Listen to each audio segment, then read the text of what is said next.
ओम शांति। 8 जनवरी 2025। सुनते हैं आज की बाबा की मुरली। मुरली का सार है, मीठे बच्चे, बाप की श्रीमत तुम्हें 21 पीढ़ी का सुख दे देती है।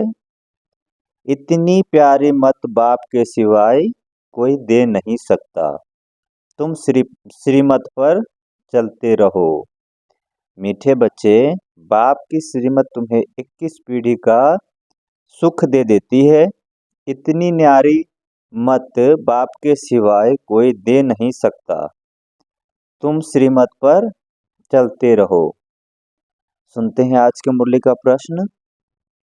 अपने आप को राज तिलक देने का सहज पुरुषार्थ क्या है?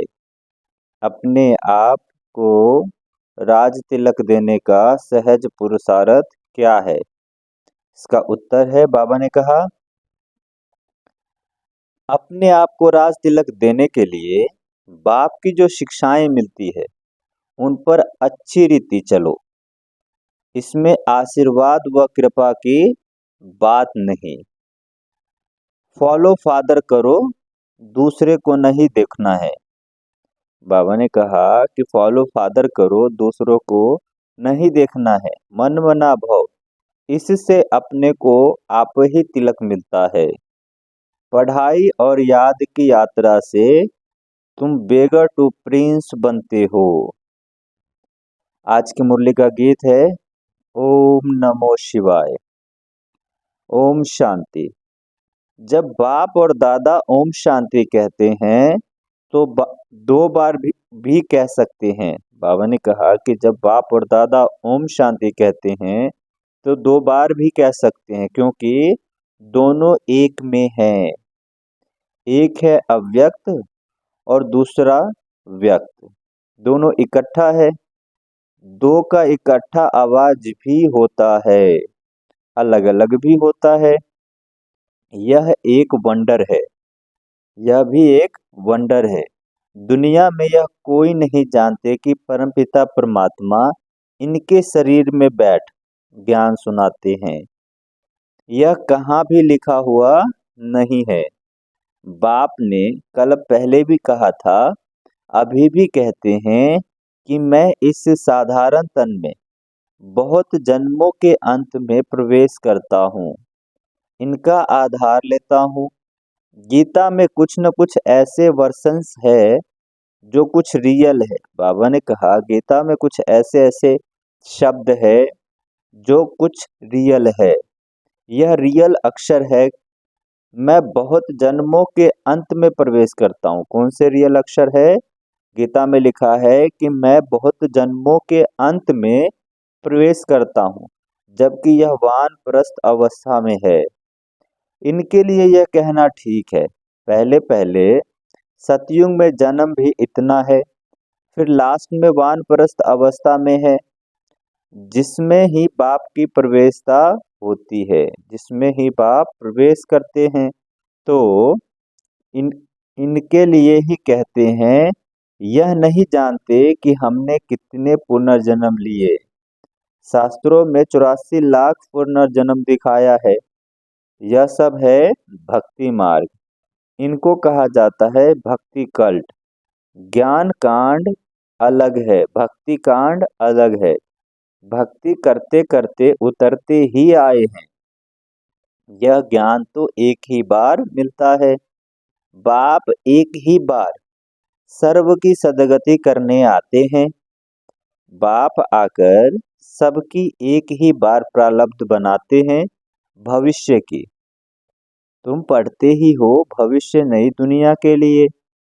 बाप आते ही हैं नई राजधानी स्थापन करने के लिए, इसलिए इनको राजयोग कहा जाता है। इनका बहुत महत्व है। चाहते हैं भारत का प्राचीन राजयोग कोई सिखलावे, परंतु आजकल यह सन्यासी लोग बाहर जाकर कहते हैं कि हम प्राचीन राजयोग सिखलाने आए हैं। तो वह भी समझते हैं हम सीखें, क्योंकि समझते हैं योग से ही पैराडाइज स्थापन हुआ था। बाप समझाते हैं योग बल से तुम पैराडाइज के मालिक बनते हो। पैराडाइज स्थापन किया है बाप ने। कैसे स्थापन करते हैं वह नहीं जानते। यह राजयोग रूहानी बाप ही सिखलाते हैं, जिस्मानी कोई मनुष्य सिखला न सके। आजकल आजकल एडल्ट्रेशन करप्शन तो बहुत है ना, इसलिए बाप ने कहा है मैं पतितों को पावन बनाने वाला हूँ। जरूर फिर पतित बनाने वाला भी कोई होगा। अभी तुम जज करो। बाबा ने कहा अभी तुम जज करो। क्या जज करो? बरोबर ऐसा है ना कि मैं ही आकर सभी वेद शास्त्र आदि का सार सुनाता हूँ। तुम जज करो कि बाबा ही आकर के सभी वेद शास्त्रों का सार सुनाता है। ज्ञान से तुमको 21 जन्मों का सुख मिलता है। भक्ति मार्ग है आधा कल्प क्षण भंगुर सुख। यह है 21 पीढ़ी का सुख जो बाप ही देते हैं। बाप तुमको सदगति देने के लिए जो श्रीमत देते हैं वह सबसे न्यारी है। यह बाप सबकी दिल लेने वाला है। जैसे वह जड़ दिलवारा मंदिर है या फिर चैतन्य दिलवारा मंदिर है। एक्यूरेट तुम्हारी एक्टिविटी का ही चित्र बनते हैं। इस समय तुम्हारी एक्टिविटी चल रही है। दिल वाला बाप मिला है, सर्व का सदगति करने वाला, सर्व को दुख हरकर सुख देने वाला। कितना ऊंचते ऊंच गाया हुआ है। ऊंचते ऊंच है भगवान शिव की महिमा। भले चित्रों में शंकर आदि के आगे शिव का चित्र दिखाया है, वास्तव में देवताओं के आगे शिव का चित्र रखना तो निषेध है। वह तो भक्ति करते नहीं। भक्ति न देवताएं करते हैं न सन्यासी कर सकते हैं। वह है ब्रह्मज्ञानी तत्वज्ञानी। जैसे यह आकाश तत्व है वैसे वह ब्रह्म तत्व है। वह बा वह बाप को तो याद करते ही नहीं, न उनको यह महामंत्र मिलता है। यह महामंत्र बाप ही आकर संगम युग पर देते हैं। सर्व का सदगति दाता एक बाप ही एक बार आकर मन मना भव का मंत्र देते हैं। बाप कहते हैं बच्चे, देह सहित देह के सब धर्म त्याग अपने को अशरीरी आत्मा समझ मुझ बाप को याद करो। कितना सहज समझाते हैं। रावण राज्य के कारण तुम सब देह अभिमानी बने हो। अभी बाप तुमको आत्म अभिमानी बनाते हैं। अपने को आत्मा समझ मुझ बाप को याद करते रहो तो आत्मा में जो खाद पड़ी है वह निकल जाए। सतो प्रधान से सतो रजो में आने से कलाएं कम होती है ना, सोने की ही कैरेट होती है। अभी तो कलयुग अंत में सोना देखने में भी नहीं आता। सतयुग में तो सोने के महल होते हैं। कितना दिन रात का फर्क है। उसका नाम उसका नाम ही है गोल्डन एजेड वर्ल्ड। वहाँ ईंट पत्थर आदि का काम ही नहीं होता। बिल्डिंग बनती है तो उसमें भी सोना चांदी के सिवाय और कीचड़ पट्टी नहीं होती। वहाँ साइंस के बहुत सुख हैं। यह भी ड्रामा बना हुआ है। इस समय साइंस घमंडी है। सतयुग में घमंडी नहीं कहेंगे। वहाँ तो साइंस से तुमको सुख मिलता है। यहाँ है अल्पकाल का सुख, फिर इससे ही बड़ा भारी दुख मिलता है। बम शादी यह सब विनाश के लिए बनाते ही रहते हैं। बम्स बनाने के लिए दूसरों को मना करते हैं, फिर खुद बनाते रहते हैं। समझते भी हैं इन बॉम्ब्स से हमारी ही मौत होनी है, लेकिन फिर भी बनाते ही रहते हैं। तो बुद्धि मारी हुई है ना। यह सब ड्रामा में नूंद है। बनाने के सिवाय रह नहीं सकते। मनुष्य समझते हैं कि इन बॉम्ब से हमारी ही मौत होगा, परंतु पता नहीं कि कौन प्रेरित कर रहा है। हम बनाने बगैर रह नहीं सकते। जरूर बनाने ही पड़े, बाबा ने कहा जरूर बनाना ही पड़े।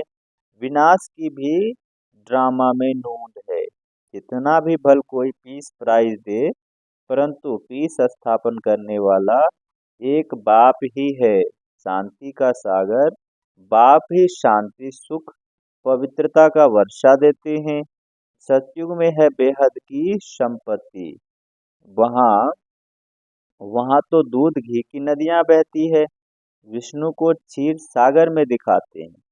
यह भेंट की जाती है। कहाँ वह क्षीर सागर, कहाँ यह विषय सागर। भक्ति मार्ग में फिर तालाब आदि बनाकर उसमें पत्थर पर विष्णु को सुला देते हैं। भक्ति में कितना खर्च करते हैं, कितना वेस्ट ऑफ टाइम है, वेस्ट ऑफ मनी है करते हैं। देवियों की मूर्ति कितना खर्चा कर बनाते हैं, फिर समुद्र में ले जाके डाल देते हैं। तो पैसे वेस्ट हुआ ना। यह है गुड़ियों की पूजा। कोई के भी ऑक्यूपेशन का आपको पता नहीं है। बाबा ने कहा कोई के भी ऑक्यूपेशन का किसको पता नहीं है। अभी तुम किसके भी मंदिर में जाओ तो तुम हर एक का ऑक्यूपेशन जानते हो। बच्चों को मना नहीं है, बाबा ने कहा बच्चों को मना नहीं है कहाँ भी जाने की। लेकिन आगे तो बेसमझ बनकर जाते थे, अब सेंसिबल समझदार बनकर जाते हो। तुम कहेंगे हम इनके 84 जन्मों को जानते हैं। भारतवासियों को तो श्री कृष्ण के जन्मों का भी पता नहीं है। तुम्हारी बुद्धि में यह सारी नॉलेज है। नॉलेज सोर्स ऑफ इनकम है। वेद शास्त्र आदि में कोई एम ऑब्जेक्ट नहीं है। स्कूल में हमेशा एम ऑब्जेक्ट होती है ना। इस पढ़ाई से भी तुम कितने साहूकार बनते हो। ज्ञान से होती है सद्गति।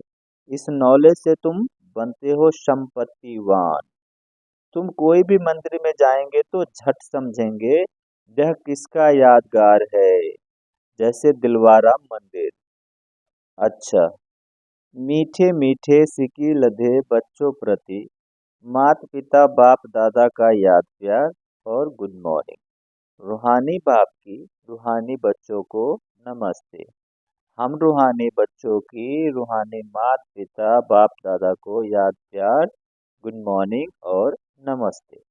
सुनते हैं धारणा के लिए मुख्य सार। पहला है अविनाशी ज्ञान धन का दान कर महादानी बनना है। जैसे ब्रह्मा बाप ने अपना सब कुछ इसमें लगा दिया, ऐसे फॉलो फादर कर राजाई में ऊंच पद लेना है।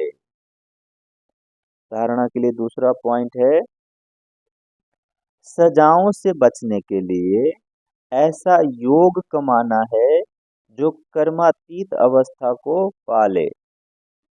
पास विद ऑनर बनने का पूरा पूरा पुरुषार्थ करना है। दूसरों को नहीं देखना है। सुनते हैं आज के मुरली का वरदान। करे नियम और दृढ़ संकल्प द्वारा अलबेलेपन को समाप्त करने वाले ब्रह्मा बाप समान अथक भव। कड़े नियम और दृढ़ संकल्प द्वारा अलबेलेपन को समाप्त करने वाले ब्रह्मा बाप समान अथक भव। ब्रह्मा बाप समान अथक बनने के लिए अलबेलेपन को समाप्त करो। अब व्यक्त मास भी चल रहा है तो वरदान भी उससे ही मिलता जुलता है। तो बाबा ने कहा कि ब्रह्मा बाप समान अथक बनने के लिए अलबेलेपन को समाप्त करो। इसके लिए कोई कड़ा नियम बनाओ, दृढ़ संकल्प करो। अटेंशन रूपी चौकीदार सदा अलर्ट रहे तो अलबेलापन समाप्त हो जाएगा। पहले 100 के ऊपर मेहनत करो, फिर सेवा में, तब धरनी परिवर्तन होगी। अब अभी सिर्फ कर लेंगे हो जाएगा, इस आराम के संकल्प के डनलप को छोड़ो। बाबा ने कहा अभी कर लेंगे हो जाएगा, इस आराम के संकल्प के डनलप को छोड़ो करना ही है कि स्लोगन मस्तक में याद रहे। करना ही है, यह स्लोगन मस्तक में याद रहे तो परिवर्तन हो जाएगा। सुनते हैं आज के मुरली का स्लोगन। समर्थ बोल की निशानी है जिसे बोल में आत्मिक भाव और शुभ भावना हो। समर्थ बोल की निशानी है जिस बोल में आत्मिक भाव और शुभ भावना हो, वही समर्थ बोल है। 8 जनवरी का 8वां पॉइंट, ब्रह्मा बाप समान बनने के लिए अपनी शक्तिशाली मनसा द्वारा प्रकाश देने की सेवा करो।